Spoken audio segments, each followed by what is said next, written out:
pera. Wala na talaga. Alis na ako, nagmamadali ako. Iniwan kaming dalawa dito, dapat din niya kami iwan, di ba? Kasi wala si Bertie. Kasi magsasara na kami. Ngayon, paglabas namin na ako ko, andun siya sa may madilim dito, alang ang gulungan ko siya, andyan ka pa pala. Siyempre, lakasan ko konti na, andyan ka pa pala. Hindi ko naman siya sinigawan. Anong sinagot mo sa akin? Yun na nga ang ano. Sabi niya, puta Yun, lang. yun lang ang kasama mo ng loob. Bakit mo kasi ginaganon, Day? Alam mo naman matanda. Sabi niya, putang ina mong matanda ka, tamad kang magpabarya.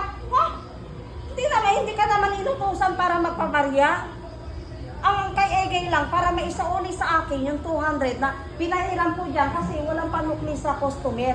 Ako pa yung nagmagandang loob, ako pa yung naging masama. Ano ngayon ang ano ko doon?